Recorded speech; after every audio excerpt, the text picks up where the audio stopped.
Wakil Menteri Hukum dan HAM atau Wamenkumham Edward Omar Syarif Hiarij pada Jumat siang 10 September 2021 mengunjungi lapas kelas 2 Probolinggo. Kedatangannya ini untuk memastikan restoratif justice terhadap keselamatan narapidana dan instansi setiap lapas. Pasalnya kapasitas lapas ada yang overload. Selain itu juga untuk mengantisipasi terjadinya kebakaran sebagaimana terjadi di lapas Tangerang. Dalam kunjungannya sekitar pukul 2 siang itu, Wamenkumham yang karib disapa Edi Hiarij menyempatkan melihat kondisi lapas Probolinggo. Setelah itu ia mengadakan pertemuan tertutup dengan Kepala Lapas Probolinggo Risman Sumantri. Setelah pertemuan, Kepala Lapas Probolinggo Risman Sumantri mengatakan bahwa Wamenkumham datang untuk menguatkan potensi lapas demi meminimalisir terjadinya musibah seperti kebakaran yang terjadi di lapas Tangerang. Untuk mengantisipasi hal itu, ia memastikan semua instalasi listrik dicek. Risman menambahkan, Wamenkumham menyadari jika jumlah narapidana di lapas tidak sebanding dengan petugas. Maka untuk meminimalisir musibah, lapas akan berkoordinasi dengan PLN untuk melakukan perbaikan instalasi listrik. Ya tujuannya kan sesuai dengan kebetulan kan beliau ada tugas ini di Surabaya tuh untuk memberikan penguatan. Nah, sekaligus juga dengan adanya instruksi dari ini tentang lapas-lapas yang ini supaya untuk listriknya untuk dicek kan gitu. Jadi beliau sekaligus mengecek kondisi untuk memastikan sebenarnya excitingnya lapas itu seperti apa gitu kan. Jadi kebetulan lapas Probolinggo salah satu kan secara sampling aja mana gitu. Berarti hasilnya bagaimana, Pak? Akan dilakukan perbaikan atau bagaimana, Pak? Mungkin itu nanti akan dilakukan perbaikan, cuman mungkin kapannya kita nggak tahu. Iya. Ya memang, ya artinya memang beliau juga sadar bahwa tahu lapas-lapas itu kan sekarang ini yang kata lapas kita itu kan lapas-lapasan Muasian Belanda nih kolonial. Memang kondisinya itu overkapasitas, pegawainya sedikit, narapidananya banyak.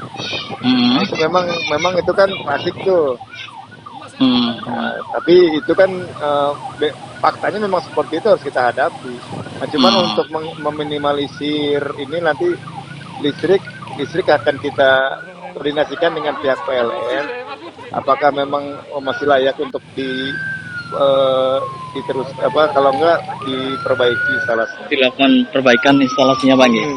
Ya kalau memang nanti mungkin dalam waktu dekat saya akan berkoordinasi dengan PLN. Tapi secara ini pernah kita lakukan bahwa dulu kan listrik itu kan satu pasal tuh, semua di satu titik tuh. Sekarang sudah dibagi-bagi per blok. Jadi untuk memperkecil kemungkinan untuk korsleting bisa kita lakukan. Sementara itu, Wamenkumham Edi Hiarij menyebutkan lapas merupakan tempat narapidana menjalani putusan pengadilan.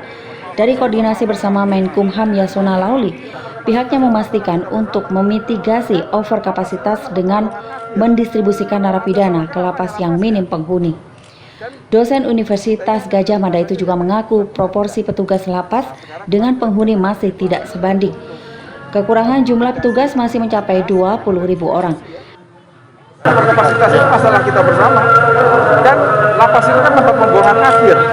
Mau Anda salahkan apanya? Lapasnya. Dan kita ini hanya menerima saja ya dari putusan pengadilan.